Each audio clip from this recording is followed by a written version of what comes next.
The laughter started before the girl had even reached the center of the room. It wasn't loud at first.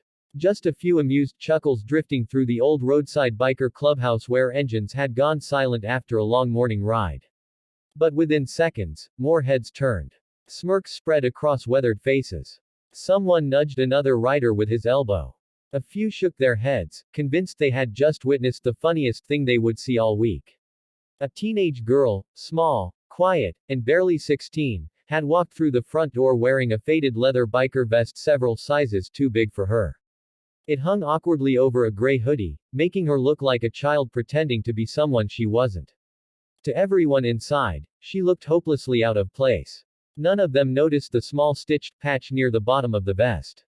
Not yet. Before we continue this unforgettable story, please take a moment to like this video, leave a comment, share it with someone who believes kindness can change lives, and subscribe to the channel Journey of Kindness. Every act of support helps us bring more inspiring stories about hope, compassion, and second chances. Morning sunlight streamed through dusty windows as motorcycles lined the gravel parking lot outside the clubhouse.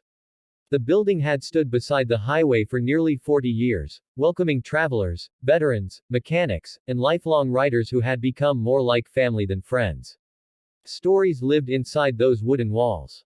Every scarred table and every framed photograph carried memories of people who had laughed together, mourned together, and ridden thousands of miles together. The girl slowly removed her backpack and held it tightly against her chest. Her name was Maren Holt. She wasn't there to impress anyone. She wasn't trying to prove she belonged. In truth, she wished she could disappear.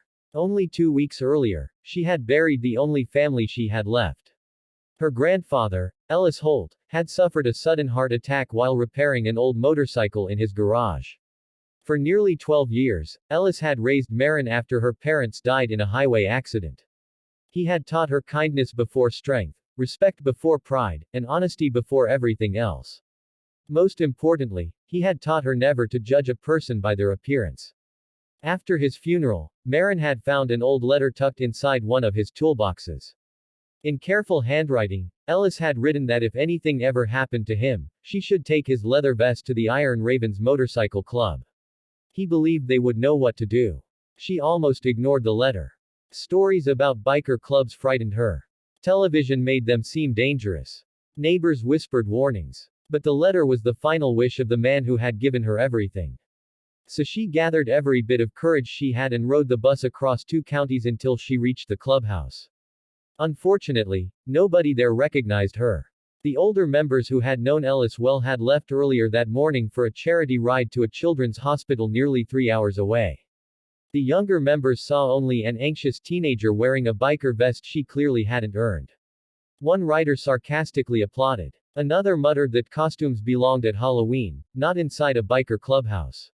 Someone suggested she must have bought the vest at a thrift store.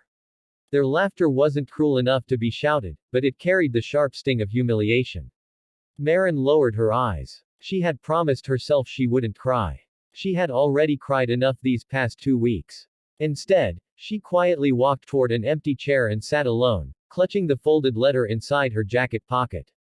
The clubhouse eventually returned to its conversations. Coffee cups clinked against wooden tables while stories about engines, road trips, and old adventures filled the room. An hour passed. Then everything changed. A silver-haired biker named Vernon returned unexpectedly after forgetting his medication before the charity ride. He stepped through the doorway, removing his riding gloves, and froze the instant he saw Maren. His face lost all color. He stared at the leather vest. Then he looked again. Without saying a word, he walked directly toward the girl. Everyone watched in complete silence. Vernon carefully reached toward the bottom corner of the vest and gently lifted the leather so everyone nearby could see the small embroidered patch sewn beneath the larger club emblem. The patch contained only 3 words. Founding members family. The room became completely still.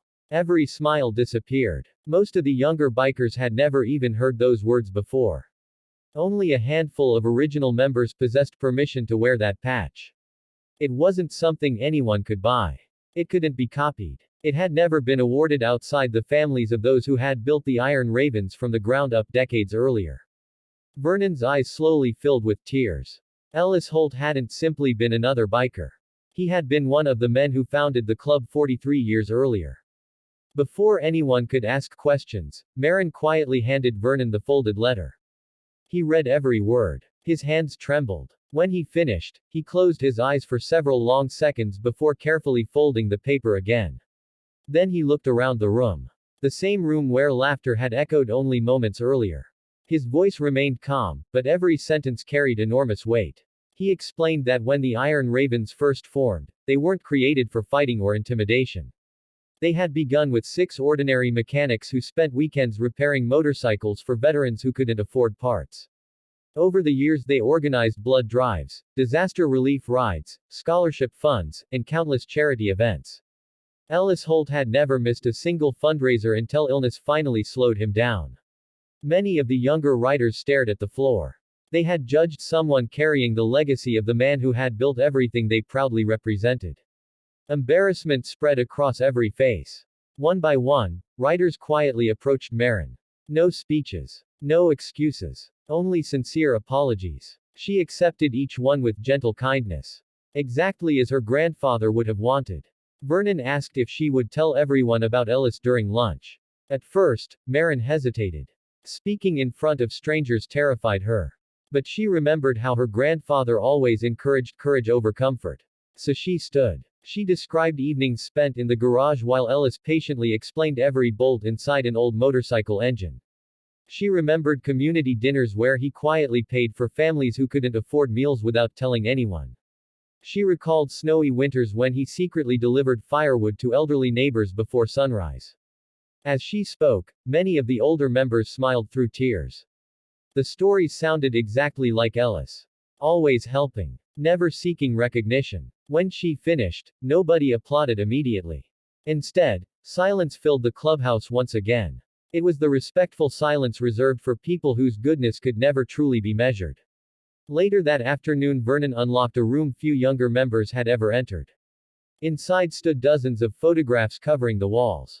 There was Ellis smiling beside military veterans. Ellis rebuilding homes after floods. Ellis handing bicycles to children. Ellis hugging families during charity toy drives. In almost every photograph, he stood behind someone else instead of in front. He had spent his life lifting others higher. Marin wandered slowly around the room. For the first time since his funeral, she didn't feel completely alone. She finally understood why the letter had sent her there. Her grandfather hadn't wanted to leave her money. He wanted to leave her family.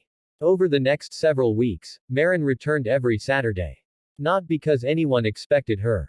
Because she wanted to. She helped prepare meals during charity rides. She organized donated school supplies. She learned motorcycle maintenance from mechanics who had once laughed at her. Those same writers now patiently taught her everything Ellis had taught them decades earlier. Trust replaced awkwardness. Friendship replaced assumptions. Respect replaced judgment. By autumn, the Iron Ravens began a scholarship in Ellis Holt's name for teenagers pursuing careers in mechanical trades and community service. Marin helped review every application. She insisted each student be judged by their character rather than their appearance or background. It became the scholarship's guiding principle. Months later, during the annual Remembrance Ride, hundreds of motorcycles gathered beneath bright blue skies. Families waved from sidewalks. Children smiled as endless rows of chrome reflected the afternoon sun. At the front of the procession rode Vernon. Beside him rode Marin. She wore the same leather vest. The same small family patch. But this time nobody saw an awkward teenager pretending to belong. They saw the granddaughter of a man whose kindness still echoed through every mile those riders traveled together. As engines rumbled across the countryside, Vernon glanced toward Marin and quietly smiled. Ellis would have been proud. Not because she wore the vest. But because she carried the heart that gave the vest its meaning. Too often people decide someone's worth within seconds of seeing their clothes, their age, or their appearance. They never pause long enough to discover the story hidden beneath the surface. Yet the greatest people often carry the quietest lives, asking for nothing while giving everything. That day inside the clubhouse reminded every biker present that respect isn't earned by looking tough or acting important. It is earned through years of compassion, sacrifice, and humble service. And sometimes, the smallest patch on a weathered jacket tells a far greater story than the biggest emblem across its back. If this story touched your heart, please share it with someone who believes that kindness always leaves a legacy. Like this video, leave your thoughts in the comments, and subscribe to Journey of Kindness so more people can discover stories that remind us to look beyond first impressions.